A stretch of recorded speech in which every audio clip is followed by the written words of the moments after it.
کہ عامر سعید عباسی صاحب، میں نے انٹرو میں بات کی کہ یہ انقلاب کے دعوے دار تھے. آپ کو یاد ہوگا جو 9 مئی کے واقعات ہوئے تھے. انقلاب میں تو یہ ہوتا ہے کہ سب خون خرابہ بھی جائز سمجھا جاتا ہے اور اس طرح کی چیزیں ہوتی ہیں. ایک جمہوری ملک کے اندر جہاں دوسروں کے حقوق کو بھی آپ تسلیم کرتے ہوں، یہ کلچر زیب نہیں دیتا، یہ کلچر ٹھیک نہیں ہوتا ایسے ممالک کے لیے.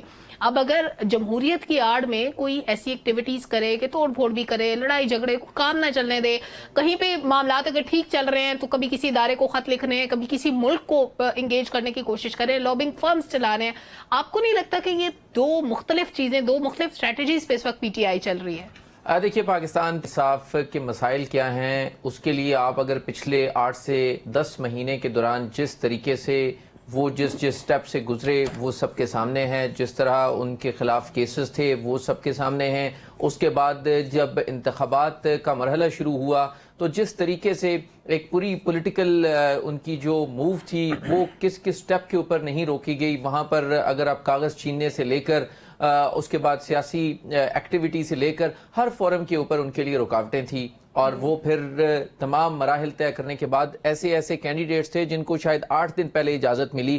شوکت بصرہ ان کو 8 دن پہلے اجازت ملی، جو ثناء اللہ مستی خیل ہے انہیں 5 دن پہلے اجازت ملی.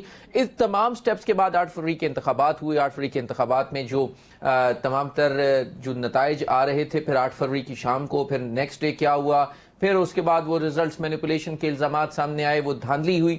اس کے بعد آج تک ابھی تک ٹریبونلز بن گئے ہیں، ابھی تک نشستیں جو ہیں وہ کم ہو رہی ہیں تحریک انصاف کی. میں آپ کو بتاتا ہوں NA57 فیصل آباد جہاں ٹریبونل بن گیا ہے، لیکن وہاں پر بھی جو ان کے مخالف تھے علی گوہر بلوچ، انہیں کامیاب قرار دے دیا گیا ری کاؤنٹنگ میں. لہٰذا اس وقت تحریک انصاف جس سٹیپ سے گزر رہی ہے، وہ تمام جو چیزیں کر رہی ہے وہ ریئیکشنز ہیں، وہ ان تمام چیزوں کے ریئیکشنز ہیں پچھلے جو 8 سے 10 مہینے میں ان کے ساتھ ہوا ہے.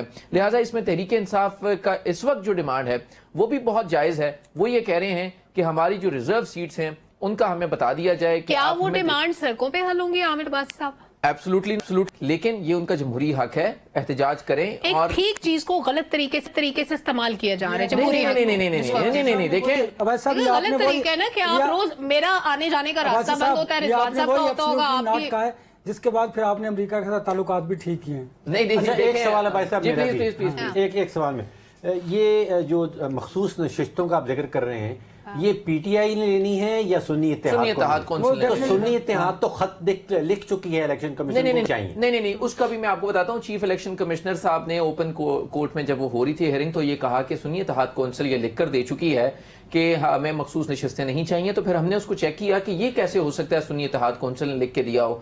تو پھر پتہ یہ چلا کہ 23 فروری کو الیکشن کمیشن آف پاکستان نے تمام سیاسی جماعتوں کو خط لکھا کہ یہ بتائیں کہ الیکشن ایکٹ 2017 کی سیکشن 206 کے تحت تمام سیاسی جماعتوں نے جو 5% نشستیں ہیں جنرل سیٹس کی جو 8 فروری کو ہونے والے انتخابات ہیں وہ خواتین کو دینی تھی. تو آپ بتائیں کہ آپ نے کن لوگوں کو ٹکٹس دیے تھے. تو انہوں نے اس خط کا جواب دیا 26 فروری کو اور یہ کہا کہ کیونکہ 8 فروری کو ہونے والے عام انتخابات میں جنرل سیٹ کے اوپر ہمارا کوئی امیدوار نہیں تھا، اس لیے ہمارا خواتین کی جو فہرست ہے وہ موجود ہی نہیں ہے، لہٰذا ہم وہ ڈز ناٹ ایگزسٹ. سو لہٰذا یہ اس کے کانٹیکس میں تھا. مجھے لگتا ہے چیف الیکشن کمشنر صاحب کو بھی غلط پتا چلا جو انہوں نے یہ بات کی کہ آپ نے ریزرو سیٹس معذرت کر لیا. ارے بھائی اگر جنرل سیٹوں پہ کوئی کینڈیڈیٹ الیکٹڈ ہی ہوا تو پارلیمانی پارٹی کہاں سے ہو گئی پھر؟ جی، اور جب وہ پارلیمانی پارٹی نہیں ہے تو اس کے اندر لوگوں کی شرکت کہاں سے ہو سکتی ہے؟ جی بالکل، آپ جی رضی صاحب آپ بالکل درست. معاملہ الیکشن کمیشن آف پاکستان کے سامنے جب آرگو ہو رہا تھا تو اس دوران بیرسٹر علی ظفر صاحب نے یہ کہا کہ 8 فروری کو اگر یہ پارلیمانی پارٹی نہیں بھی تھی انتخابات کے بعد تو اس کے بعد جب کسی بھی سیاسی جماعت میں کوئی پارلیمنٹیرینز جب شامل ہو جاتے ہیں تو وہ پارلیمنٹری ممبر ہو جاتے ہیں اس پارٹی کے، اور اسی طرح وہ پارلیمانی پارٹی جمہوریت کے لیے ضروری ہے بھائی کہ اس کا ایک کینڈیڈیٹ جیتا ہو، کم از کم ایک کینڈیڈیٹ جیتا ہو. وہ سب زیادہ قانون کے اندر لکھا، میں اپنے پاس سے نہیں کہہ رہا. نہیں جی، آپ کہہ رہے ہیں. نہیں رضی صاحب، صاحبزادہ حامد رضا وہ آزاد حیثیت میں جیتے ہیں نا؟ جی وہ آزاد حیثیت میں جیتے.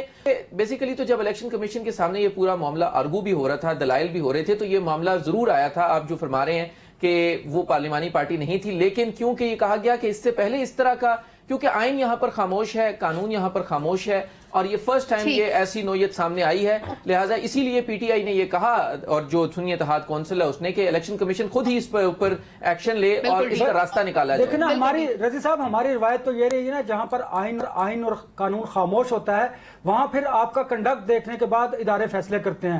تو مجھے لگ یہ رہا ہے حقیقت بھی یہی ہے کہ جو کنڈکٹ ہوگا کسی بھی سیاسی جماعت کا اس کے مطابق ہی فیصلے کیے جائیں گے. لیکن اداروں کے فیصلوں ہوتے بھی نہیں ہیں الیکشن کمیشن کا کنڈکٹ بھی دیکھنا ہوگا. اچھا رضی صاحب ان کا پی ٹی آئی کے ساتھ کیا